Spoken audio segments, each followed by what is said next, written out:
You know, I thought these kits were a lot more common, but I tried looking them up on like eBay and stuff, and I haven't been able to find one. I only paid, like with tax, I paid like 27 bucks for the kit. When I asked the guys at the hobby shop if they can get any more, I found a pre-built Dragon bicycle that comes. It's a figure that comes with the bicycle, an infantryman or bicycle soldier or whatever you want to call him.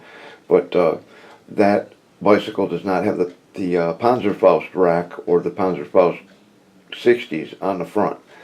But anyway, I wanted to show, because I'm not sure if I did this right. Let me see if I can get this to focus.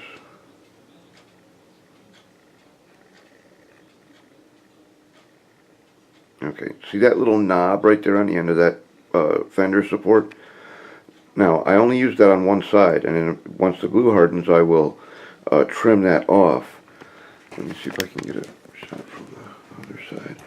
I'm not sure if that's how you're supposed to do it, but that's how I did it. I cut the knob off of the one on this side in order to get everything to line up right, and it's still not exactly perfect, but it's pretty close. And come on, baby. Okay, so you can see how the knob is on the right but not on the left. And that enabled me to align the fender where I wanted it. And I also attached right up here. Now, one of the problems with, pre-painting before gluing is you end up doing a lot of scraping.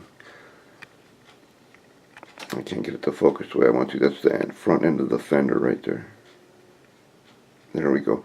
You can see it's attached to the cross post. You see the sprocket in the upper left there.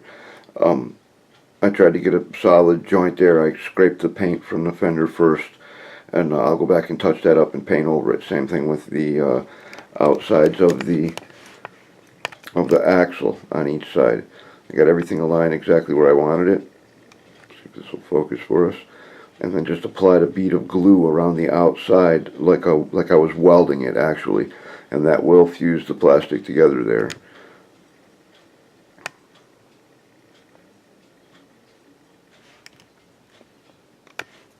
And this wheel rolls fairly true.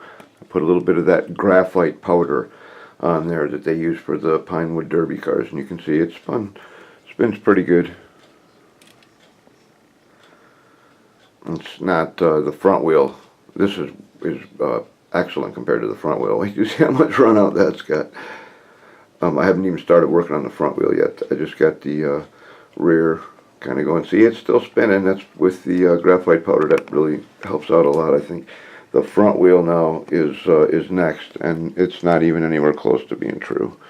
It's got a lot of wobble in it, but I don't think that's really going to make any difference. I'm not going to RC it or anything. It's going to look pretty good still, So that's where we're at right now. We're continuing. The pedals are pretty much done. They're not glued in place. That's still dry fit for the pedals, but the axle is in place. And this little cover for the one side of the axle right there, let me get you a good shot of that. It's mentioned nowhere in the instructions, and they give you like 4 of them, and you only need like 1. Let's see if we can get the focus. That round cover that the axle sticks out of, it's painted silver. They give you 4 of those, and you really only need that one right there. Same thing with the pedals themselves. You get a complete extra set of pedals. They give you twice what you need, and the same thing with the struts for the fender supports. They give you twice as many as what you need. Those are, they come on, there's a sprue like this. There's 4 sprues like this, and you actually only need 2. So you get 2 extra sets of fender supports and 2 extra pedals, which, I don't know, I guess if you had a little bicycle shop, they might look cool laying around as parts or something, but or if you lose one, but they're pretty big parts and hard to lose. But that's where we're at right now on the bicycle. She's progressing quite nicely.